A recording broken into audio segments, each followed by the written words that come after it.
Work power ఎనర్జీలో remaining bits అనేవి ఈ రోజు క్లాస్లో మనం డిస్కస్ చేద్దాం. సో ఇక్కడ చూసినట్లయితే నెక్స్ట్ క్వశ్చన్. ఇప్పుడు ఇప్పుడు మనం డైరెక్ట్గా ఈ ఎగ్జామ్లో పెట్టినటువంటి క్వశ్చన్స్ని మనం డిస్కస్ చేస్తున్నాం. మీరు ఇప్పుడు సమ్మర్ హాలిడేసే కాబట్టి ఈ గ్యాప్ టైంలో మీకు ఈ క్వశ్చన్ పేపర్ మీకు ఆల్రెడీ మెయిల్ వస్తుంది కాబట్టి ఆ మెయిల్లో వ్యూ మీద ప్రెస్ చేస్తే మీ యొక్క క్వశ్చన్ పేపర్ మొత్తం కూడా వస్తుంది. వాటిని పెట్టుకున్నైనా మీరు ఆన్సర్స్ సాల్వ్ చేసుకోవచ్చు అనమాట ఈ గ్యాప్లో. ఓకే, క్లాస్లో ఎక్స్ప్లెనేషన్ కోసమే వెయిట్ చేయకుండా, టైం వేస్ట్ అవ్వకుండా డే టైం కూడా వాటిని ప్రాక్టీస్ చేస్తే కొంత యూజ్ఫుల్ అవుతుంది అనమాట మీకు. ఓకే, నా next concept.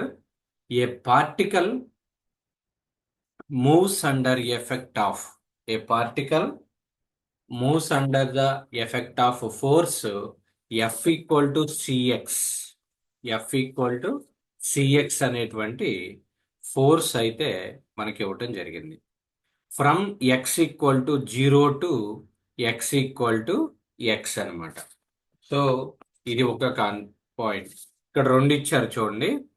F equal to CX అనేది force value, F equal to CX ఇచ్చారు. From X equal to 0 to X అనమాట. X equal to 0 to X equal to X అని ఇచ్చారు. అయితే the work done will be, what is the work done?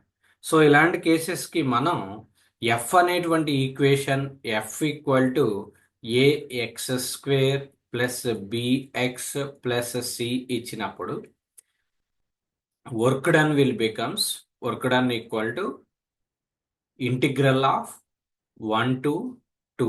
That means x1 to x2 F DX అనేది use చేసాం. So similar procedure you have to apply to calculate the work done. Integral of x1 to x2 F dx అనమాట. So ఇక్కడ integral of x1 to x2, x1 value 0, x2 value x, f value ఏంటది cx into dx. C అనేది constant కాబట్టి c into ఎక్స్కి integration. Last క్లాస్లో బిగినింగ్లో చెప్పా, x power n integral of x power n dx equal to x power n plus 1 by n plus 1 అనేది integration formula అవుతుంది. So దీనికి ఇది ఎక్స్కి ఇంటిగ్రేషన్ ఏమవుతుంది? ఇప్పుడు ఎక్స్కి పవర్లో 1 ఉంది కాబట్టి ఎక్స్ స్క్వేర్ బై 2 అనమాట. Apply the limits 0 to x. So దీని నుంచి సి ఇంటూ ఎక్స్ ప్లేస్లో ఏం సబ్స్టిట్యూట్ చేయాలి? ఎక్స్ స్క్వేర్ సబ్స్టిట్యూట్ చేయాలి. X square by 2 minus 0 square by 2. So దీన్ని సింప్లిఫై చేస్తే మనకు వచ్చేది half into c into x square. So work done will be calculated as half into c into x square. So the answer is half c x1 square. ఇక్కడ 1 ఉండదు, ఇది typing mistake. c into x square. So that is the procedure. Basic formula నేనమ్మా work done equal to integral of x1 to x2 F dx అనమాట. ఈ integrations మీదే second ఇయర్లో ఉన్నటువంటి mathematics అంతా కూడా డిపెండ్ అయి ఉంటుంది. అందులో బేసిక్ ఫస్ట్ ఫార్ములా ఇది, integral of x power n dx equal to x power n plus 1 by n plus 1 అనేటువంటి దాన్ని మనం తీసుకుంటాం. నెక్స్ట్ క్వశ్చన్ చూద్దాం. This is the work done is stretching a spring. Work done is stretching a spring. Force constant k from length L1 to L2. Spring అన్నారు. Spring అన్నప్పుడు work done యొక్క formula ఏంటి? Half into k into x square. కే అంటే ఏంటి?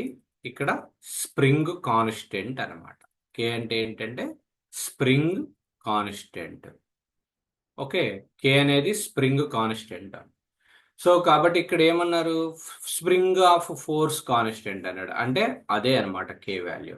From length L1 to L2. మనం రెండు length spring ఇచ్చినప్పుడు రెండు లెంత్లు ఉన్నప్పుడు మనం ఫార్ములా ఏం తీసుకున్నాం, work done equal to half into k into x2 square minus x1 square అనేది తీసుకున్నాం. సో ఇక్కడ x2 x1 బదులు ఏమి ఇచ్చారు, L1 L2 ఇచ్చారు.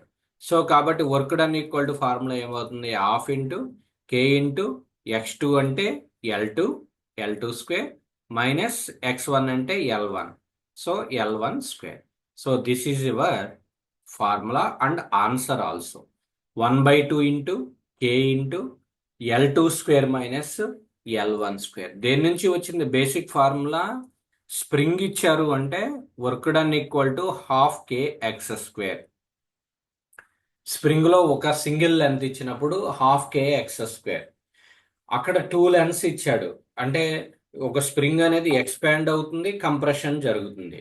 ఓకే, ఆ లెంత్లు వేరీ అయినప్పుడు x2 square minus x1 square తీసుకోవాలి.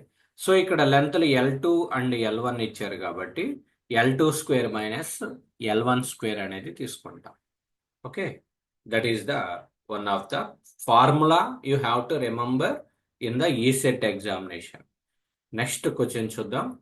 In solar cell the transformation of energy is. Solar cell, మీకు సోలార్ ఎనర్జీ గురించి మనం లాస్ట్ క్లాస్లో డిస్కస్ చేసుకోవడం జరిగింది.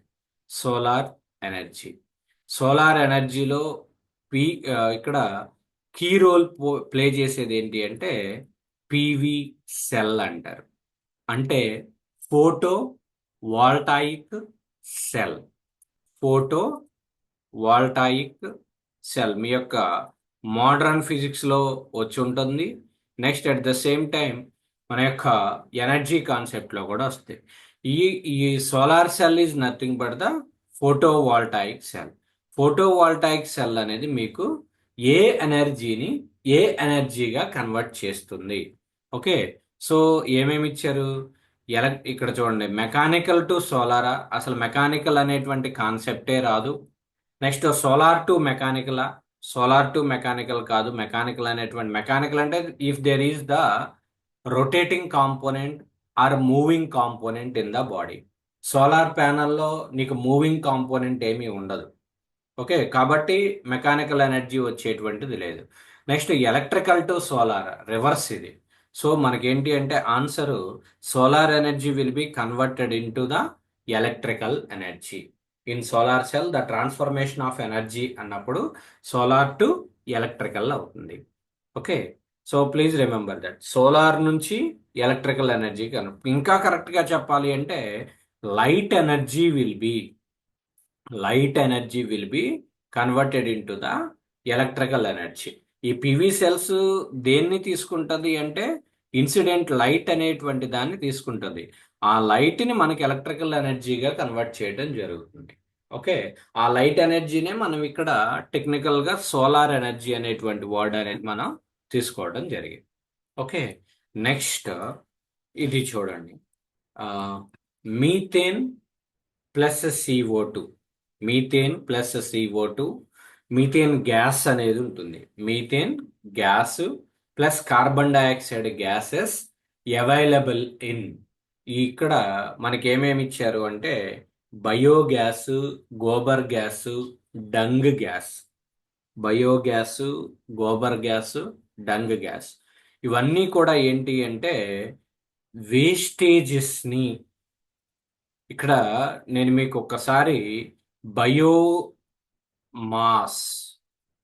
అండ్ బయోగ్యాస్ అనేటువంటి కాన్సెప్ట్ నుంచి వచ్చింది. బయోమాస్ నుండే ఈ యొక్క బయోగ్యాస్ అనేది వచ్చింది. బయోమాస్ అంటే ఇక్కడ జరిగే ప్రాసెస్ ఎలా ఉంటుందో నేను ఇక్కడ కాన్సెప్ట్ వచ్చింది కాబట్టి ఒకసారి చెప్తా. మనకి అట్మాస్ఫియర్లో దొరికేటువంటి వేస్టేజెస్ ఏమేమి ఉన్నాయి, especially food wastages, animal wastages.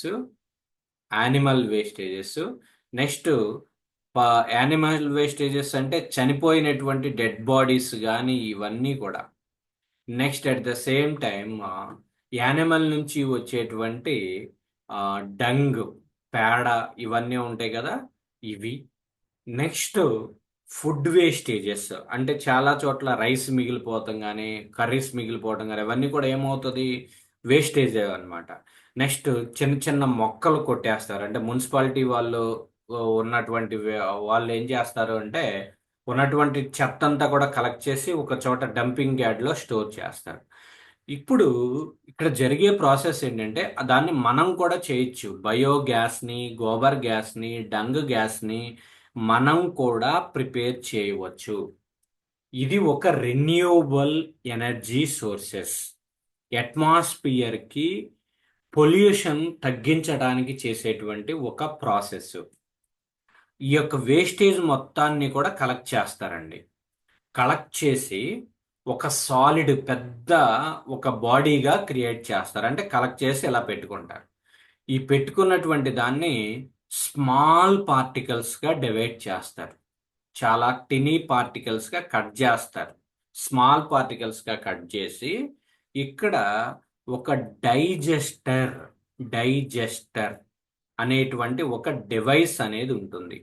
Digester అని ఒక డివైస్ అనేది ఉంటుంది. ఈ డైజెస్టర్లోకి పెడతారు. డైజెస్టర్లో పోస్తారు అన్నీ కూడా. ఈ డైజెస్టర్ లోపల కొంత ఎక్విప్మెంట్, మెకానికల్ ఎక్విప్మెంట్ ఉండి దీన్ని మొత్తాన్ని కూడా రొటేట్ చేస్తూ ఉంటుంది. అంటే తిప్పుతూ ఉంటుంది. అప్పుడు ఏమవుతుందంటే ఇంకా స్మాల్ పార్టికల్స్గా కన్వర్ట్ అవుతుంది. అది ఒక లాంగ్ రన్లో ఒక 5 డేస్ నుంచి ఒక 30 డేస్ వరకు దాంట్లోనే స్టోర్ అయి ఉండటం వల్ల ఏమవుతుందంటే డికంపోజ్ అయిపోతుంది. డీకంపోజ్ ఏదైనా ఒక బాడీ కనుక మనం తీసుకున్నట్లయితే కొంతకాలానికి ఏమవుతుంది, ఇప్పుడు సపోజ్ ఒక బన్ అనేది పెట్టారండి. మీరు ఒక బన్ అనేది తీసుకున్నారు. ఈ బన్ను అట్మాస్ఫియర్లో పెడితే ఒక 5 డేస్ తర్వాత ఏమవుతుంది, బ్యాక్టీరియా అనేది ఫామ్ అయిపోతుంది. ఒక బ్రెడ్ అనేది ఒక 5 డేస్ అలానే ఉంచేస్తే ఏమవుతుంది, బ్యాక్టీరియా అనేది ఫామ్ అవుతుంది. ఈ బ్యాక్టీరియా ఫామ్ అవటం వల్ల ఈ ఉన్నటువంటి అన్ని పార్టికల్స్ కూడా స్మాల్ స్మాల్ పార్టికల్స్గా డివైడ్ అయిపోయి దాని నుండి గ్యా ఇదంతా కూడా లిక్విడ్ ఫామ్లోకి కన్వర్ట్ అవుతుంది. లిక్విడ్ నుంచి మళ్ళా అది హీట్ అయ్యి గ్యాసియస్ ఫామ్లోకి కన్వర్ట్ అవుతుంది. సో ఆ గ్యాస్ని మనం ఎక్స్ట్రాక్ట్ చేయడం జరుగుతుంది. ఓకే. సో ఇప్పుడు ఈ బయోగ్యాస్లో కానీ, గోబర్ గ్యాస్లో కానీ, డంగ్ గ్యాస్లో కానీ వీటన్నిటిలోనూ ఉండేటువంటి గ్యాస్ ఏంటి అంటే మీథేన్ గ్యాస్ అండ్ CO2 ఉంటుంది. సో ఆన్సర్ వచ్చేసరికి methane gas and carbon dioxide gas will be available in all these 3. బయోగ్యాస్లో ఉంటుంది, గోబర్ గ్యాస్లో ఉంటుంది, డంగ్ గ్యాస్లో కూడా ఉంటుంది అనమాట. వేరాజ్ ఇక్కడ చూసినట్లయితే next question, lead accumulators. Lead accumulators are used to store. మీరు ఒక సెల్ అనేది చూసుంటారు. మీరు చూడకపోతే ఒకసారి చూడండి. మీ ఉన్నటువంటి గోడకు ఉన్నటువంటి గడియారంలో ఒక సెల్ ఉంటుంది. నిప్పో బ్యాటరీ కానీ ఏదో ఒక సెల్ ఉంటుంది. ఆ సెల్ మీద లెడ్ అనేది రాసి ఉంటుంది. లేదా మీ యొక్క బైక్ కానీ స్కూటీకి కానీ బ్యాటరీ అనేది ఉంటుంది.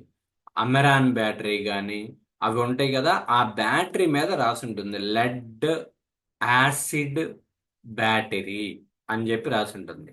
Okay. So lead acid battery అంటే lead accumulators can be used to store the. బ్యాటరీలో ఏ ఎనర్జీ స్టోర్ చేస్తున్నావు, ఈ chemical energy will be stored in the form of electrical energy will be stored in the form of the chemical energy. So కాబట్టి బ్యాటరీలో కానీ సెల్లో కానీ మనకి స్టోర్ అయ్యినటువంటి ఈ lead accumulators are used to store the electrical energy. Solar energy కాదు, wind energy కాదు, న్యూక్లియర్ ఎనర్జీ అంతకన్నా కాదు. ఓకే. సో ఎలక్ట్రిక్ ఎనర్జీని లెడ్ అక్యూములేటర్స్లో మనం స్టోర్ చేస్తాం. నెక్స్ట్ క్వశ్చన్ చూడండి. ఇది జనరల్గా మీరు ఓన్గా ఆలోచించి చెప్పేటువంటి answer. Which of the following is more energetic? More energetic అంటే ఇవన్నీ కూడా ఏ కేటగిరీ కిందకు వస్తాయి అంటేనమ్మా ఫ్యూయల్స్ అనేటువంటి కేటగిరీ కిందకు వస్తాయి. ఫ్యూయల్స్కి ఫస్ట్ మనం చూడాల్సినటువంటి ప్రాపర్టీ ఏంటి అంటే కెలోరిఫిక్ వాల్యూ. కెలోరిఫిక్ వాల్యూ అనేది చూడాలి. ఓకే, కెలోరిఫిక్ వాల్యూ అనేది హైగా ఉండాలి. ఎప్పుడూ కూడా ఫ్యూయల్కి కెలోరిఫిక్ వాల్యూ అనేది హై వాల్యూ ఉండాలి. అంటే కెలోరిఫిక్ వాల్యూ అంటే ఏంటి? సపోజ్ ఒక 1 kg పెట్రోల్ తీసుకున్నారు, ఐ మీన్ 1 kg కోల్ కానీ లేదా 1 kg పెట్రోల్ కానీ, ఐ మీన్ 1 లీటర్ కానీ తీసుకున్నారు. ఈ 1 kg ఫ్యూయల్ని మీరు తీసుకున్నప్పుడు దీన్ని బర్నింగ్ అనేది చేశారు. బర్నింగ్ అంటే పెట్రోల్ ఒక 1 లీటర్ తీసుకుని దాని మీద ఒక గిబ్బలు గీశారు. అప్పుడు ఏమవుతుంది? అది బర్న్ అవుతుంది. ఆ బర్న్ అయినప్పుడు హీట్ అనేది ప్రొడ్యూస్ అవుతుంది. The amount of energy produced from the combustion of 1 kg of fuel. 1 kg ఫ్యూయల్ని తీసుకుని బర్నింగ్ చేసినప్పుడు, burning is nothing but combustion చేసినప్పుడు అమౌంట్ ఆఫ్ హీట్ ఎనర్జీ ఎంతైతే జనరేట్ అవుతుందో that amount of heat energy is called as the calorific value. ఒక్కొక్క ఫ్యూయల్కి ఒక్కొక్కలాగా ఉంటుంది. బొగ్గుకు ఒకలాగా ఉంటుంది, కోల్కి, పెట్రోల్కి ఒకలా ఉంటుంది, డీజిల్కి ఒక వాల్యూ ఉంటుంది, నెక్స్ట్ కిరోసిన్కి ఒక వాల్యూ ఉంటుంది. అలా డిఫరెంట్ ఫ్యూయల్కి different items different calorific value ఉంటుంది. ఎప్పుడైనా కూడా కెలోరిఫిక్ వాల్యూ అనేది ఎక్కువగా ఉంటే ఫ్యూయల్ అనేది గుడ్ ఫ్యూయల్గా ట్రీట్ చేస్తాం. సో ఇక్కడ ఏమడిగాడంటే which of the following is the more energetic అన్నాడు. వీటిలో ఏది ఎక్కువ ఎనర్జెటిక్ అంటే బిట్యూమిన్ అన్నా కూడా బొగ్గే, కోల్ అన్నా కూడా బొగ్గే, కోక్ కిందే వస్తుంది అనమాట. ఈ రెండు కూడా కోక్ కిందే వస్తాయి. ఆయిల్ అంటే పెట్రోలియం ప్రొడక్ట్స్ అంటే మనం చూసేటువంటి పెట్రోలియం కానీ, మీరు 10th క్లాస్ లెవెల్లో చదువుకుని ఉంటారు కదా, ఎక్స్ట్రాక్షన్ ఆఫ్ పెట్రోలియం ప్రొడక్ట్స్ అని చెప్పి ఒక ఎస్సే క్వశ్చన్ ఉంటుంది. సో పెట్రోలియం ప్రొడక్ట్స్ అంటే ఈ ఉన్నటువంటి పెట్రోల్ కానీ, డీజిల్ కానీ, నెక్స్ట్ కిరోసిన్ కానీ, ఇవన్నీ కూడా పెట్రోలియం ప్రొడక్ట్సే, ఆయిల్ కిందకే వస్తుంది అనమాట. సో ఎక్కువ ఎనర్జెటిక్ ఏది అంటే న్యాచురల్ గ్యాస్ అమ్మ. న్యాచురల్ గ్యాస్ అనేది హయ్యర్ కెలోరిఫిక్ వాల్యూ అనేది ఉంటుంది. ఐ మీన్ ఎక్కువగా ఎనర్జెటిక్ అంటే ఈజీగా బర్న్ అవ్వటం కానీ, మనకు వర్క్ అనేది ఎక్కువగా జరిగేది ఏంటి అంటే న్యాచురల్ గ్యాస్ అని. రైట్, నెక్స్ట్ ఈ బిట్ చూడండి. Simple logical question. Okay, simple logical question ఎలా ఇచ్చాడో చూడండి. ఆ క్వశ్చన్ ఒకసారి చదవండి మీరు. A lorry and a car moving with same kinetic energy. ఫిజిక్స్లో ఎప్పుడు కూడా ప్రాబ్లమ్ని ఒక స్టోరీ లాగా అర్థం చేసుకుంటే మనకి డేటా అంతా పర్ఫెక్ట్గా వచ్చింది. డేటా పర్ఫెక్ట్గా వస్తే ఏ ఫార్ములా అప్లై చేయాలి అనేది మనకు అర్థమైపోద్ది. ఇక్కడ చూడండి, a lorry and a car moving with same kinetic energy అన్నారు. ఒక లారీ ఉంది and at the same time ఒక కారు ఉంది. ఈ రెండు కూడా సేమ్ కైనెటిక్ ఎనర్జీతో మూవ్ అవుతున్నాయి.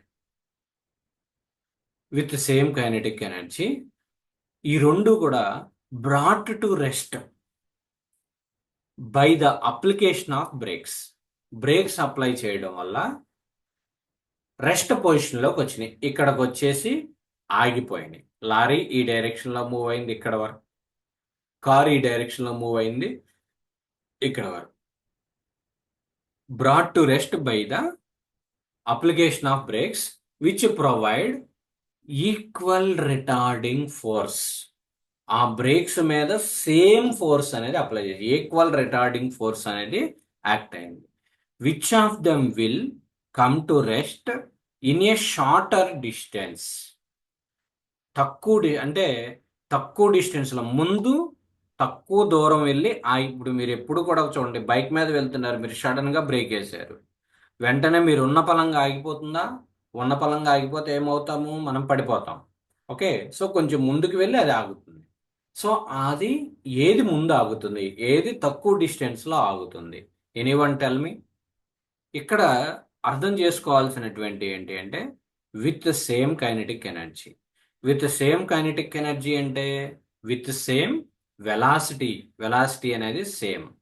అలానే retarding force is also same. F equal to F. కాబట్టి ఒకటి ముందుకి ఒకటి వెనక్కి వెళ్ళి ఆగదు.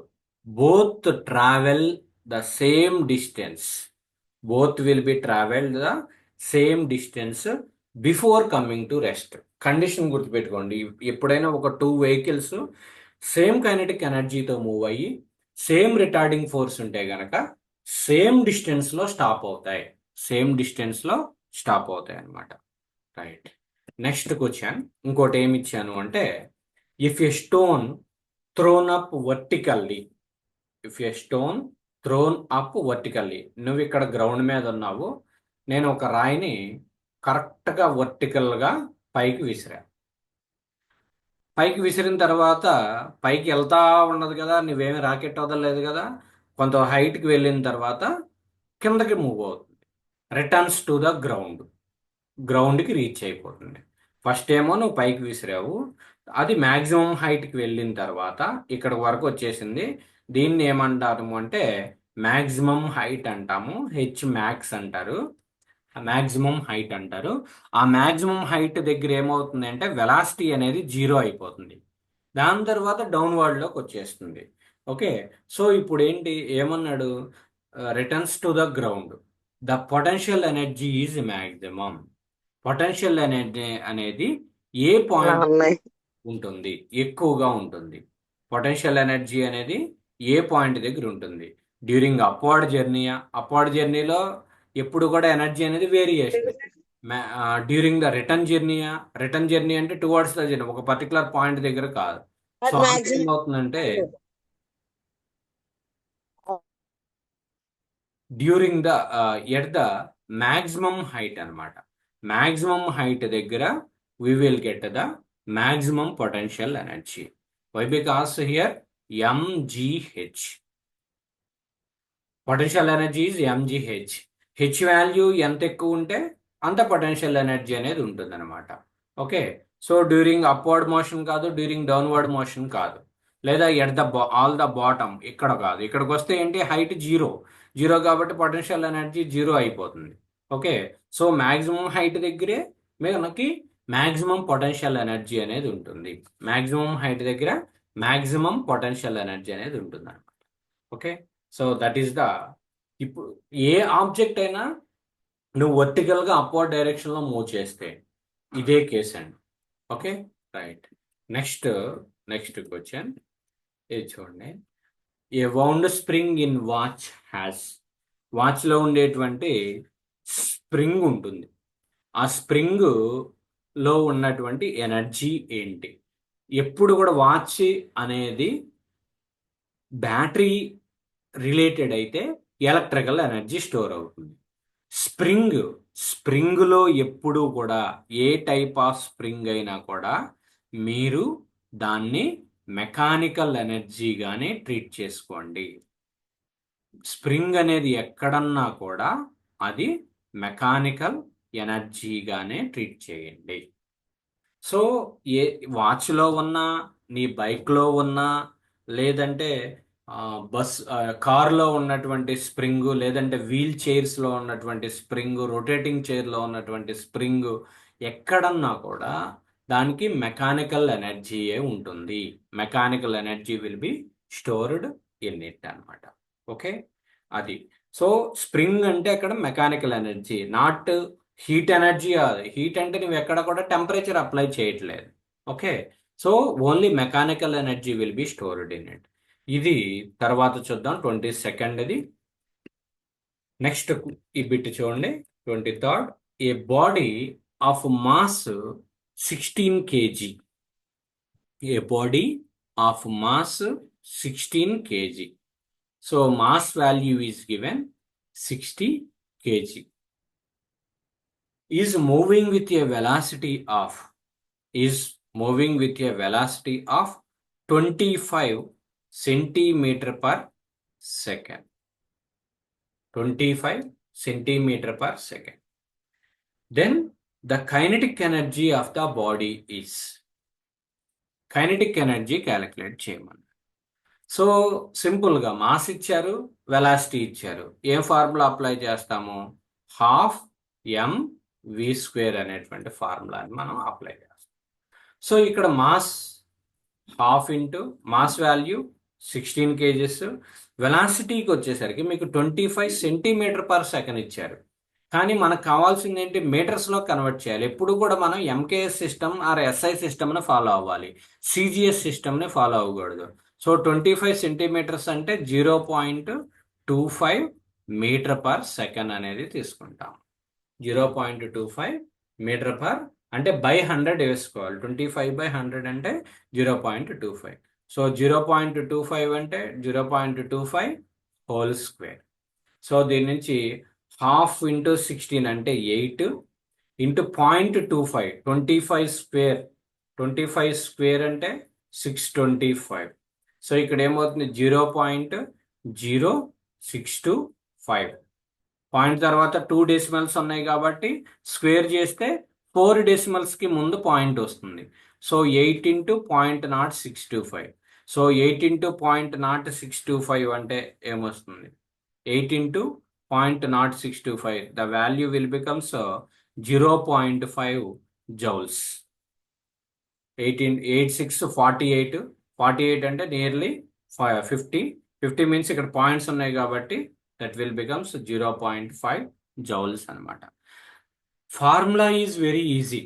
Kinetic energy will B equal to half mv square అనేది అప్లై చేస్తాం. ఓకే, సింపుల్గా. కానీ నువ్వు సాల్వ్ చేసేటప్పుడు తీసుకోవాల్సినటువంటి జాగ్రత్త ఏంటి అంటే 5 వెలాసిటీ ప్లేస్లో 25 వేసేయకూడదు. 25 వేస్తే ఏమవుతుంది, 8 ఇంటూ 625 అవుతుంది. 8 ఇంటూ 625. సో అప్పుడు వేరియేషన్ వచ్చేస్తాయి. 4800, 4009, 5000 వచ్చేస్తాయి. 5000 జౌల్స్ అనేది ఇక్కడ ఆప్షన్స్లో ఇవ్వచ్చు. అప్పుడు మీరు ఇది పెట్టేస్తారు ఫ్లోలో. కానీ అబ్జర్వ్ చేయండి, సెంటీమీటర్/సెకండ్ అన్నారు, ఇక్కడ మీటర్/సెకండ్ అన్నారు. ఓకే, సెంటీమీటర్/సెకండ్ మీటర్/సెకండ్లో కన్వర్ట్ చేసుకుని అప్పుడు నీ యొక్క formula kinetic energy equal to half mv స్క్వేర్లో అప్లై చేయాలి. Right? That is the one thing. Next question. See this one. What is the flowing, water is flowing at the rate of 5 cm/s. Water is flowing at the rate of 5 cm/s. cm/s అంటే ఇది ఏమి ఇచ్చినట్టు, velocity అనేది ఇచ్చారమ్మ. Velocity of water వచ్చేసరికి velocity is given as 5 cm/s ఇచ్చారు. Then the kinetic energy of 1 cubic meter ఆఫ్ water. దాని మీనింగ్ ఏంటి అంటే వాల్యూమ్ ఆఫ్ వాటర్ వచ్చేసరికి volume of water 1 cubic meter అంటే 1 మీటర్ క్యూబ్ అని ఇచ్చారు. 1 మీటర్ క్యూబ్ అని ఇచ్చారు. సో ఇప్పుడు దీని యొక్క కైనెటిక్ ఎనర్జీ క్యాలిక్యులేట్ చేయమని. Okay, so kinetic energy formula ఏంటి, half into mass into V square, half mv square అనేది అవుతుంది. ఇప్పుడు నీకు వెలాసిటీ అనేది తెలుసు. ఆ వెలాసిటీ ఏంటి, 5 cm² అంటే ఏం చేయాలి, 5/100 మీటర్/సెకండ్ అంటే 0.05 మీటర్/సెకండ్. వి వాల్యూ వచ్చేసింది. మాస్ వాల్యూ వచ్చిందా, మాస్ వాల్యూ ఇచ్చారా, ఇవ్వలేదు. ఇక్కడ ఒక ఇంపార్టెంట్ పాయింట్ చెప్తున్నా, డెన్సిటీ అనేటువంటి ఒక డెఫినేషన్ అనేది మీరు నేర్చుకోవాలి. ఓకే, సో డెన్సిటీ అనేటువంటి definition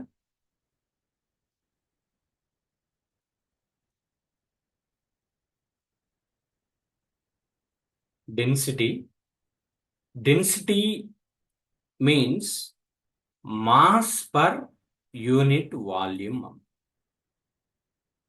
density means mass per unit volume.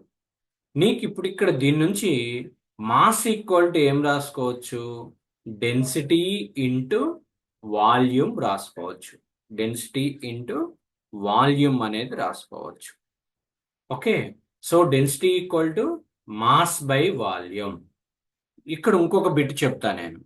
Density of water, density of water, water యొక్క డెన్సిటీ, మనం తాగేటువంటి వాటర్ యొక్క డెన్సిటీ ఎంత అంటే 1000 kg per metre cube.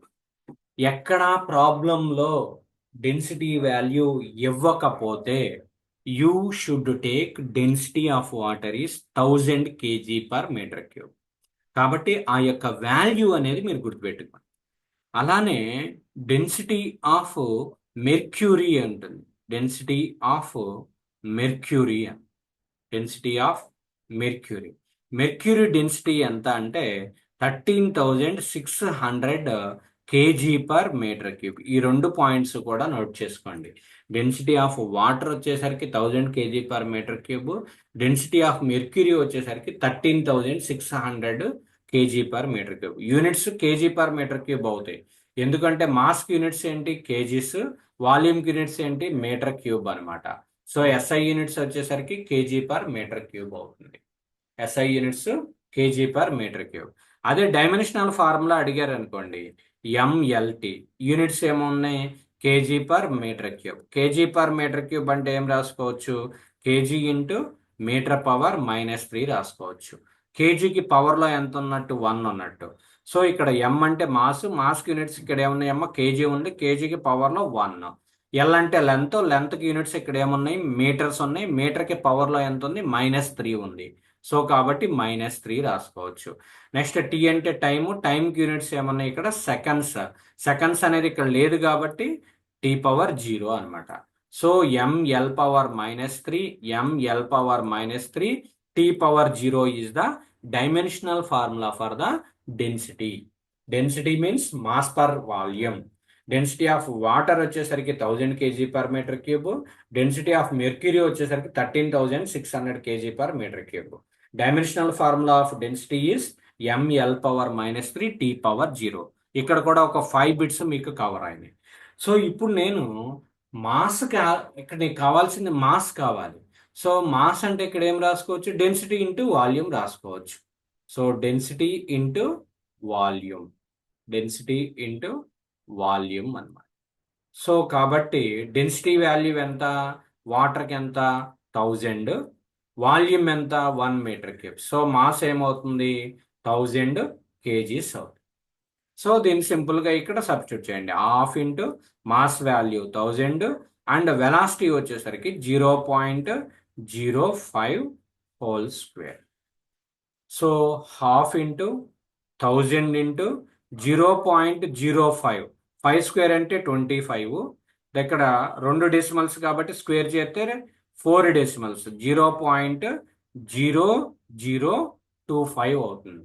So కాబట్టి 1000తో మల్టిప్లై చేస్తే 2.5/2 అంటే 1.25 జౌల్స్ అనమాట.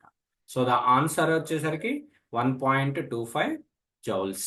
1.25 joules is your answer, correct answer. ఇక్కడ లాజిక్ మీరు గుర్తుపెట్టుకోవాల్సింది ఏంటంటే డెన్సిటీ ఆఫ్ వాటర్ అనేది తీసుకోవటం. ఆ వాల్యూ మీకు 1000 అనేది ఇచ్చారా, ఇవ్వలేదు. అదే మీకు మెర్క్యూరీ ఈజ్ ఫ్లోయింగ్ అన్నాడు అనుకోండి, అప్పుడు ఏం తీసుకుంటారు, డెన్సిటీ ప్లేస్ ఇక్కడ 1000 ప్లేస్లో 13,600 తీసుకుంటారు. వాడు ఎవడో వాటర్ అనగానే 1000 kg per metre cube, mercury అనగానే 13,600 kg per metre cube. Okay, please remember that 2 points also. Next question చూడండి. నెక్స్ట్ క్వశ్చన్ ఏమన్నారు అంటే, a bullet of mass 200 grams is fired with a velocity 100 meter per second. Then the kinetic energy of the bullet is, mass is 200 grams. Next velocity వచ్చేసరికి 100 meter per second. Then the kinetic energy of the body. Kinetic energy ఏంటమ్మా, ½ mv². Mass ఏమి ఇచ్చాడు, గ్రామ్స్లో ఇచ్చాడు. గ్రామ్స్లో ఇచ్చిన దాన్ని నువ్వు కేజీస్లో convert చేయాలి. ఎప్పుడు కూడా మనకి ఎంకేఎస్ సిస్టంలోకి కన్వర్ట్ చేసుకోవాలి. అంటే 0.2 kg. So half into mass value 0.2 into V అంటే వెలాసిటీ వచ్చేసరికి 100². సో 1/2 అంటే 0.1 0.2/2 అంటే 0.1 ఇంటూ ఇక్కడ 100 స్క్వేర్ అంటే 10⁴ అనమాట. 0.1 ఇటు వెళ్ళిపోతే మనకి ఏముంటుంది, 10⁻³ ఉంటుంది. So 10⁻³ joules. Okay, so it is also very simple one. By using the kinetic energy KE = ½ mv² చేసుకుంటాం. ఇది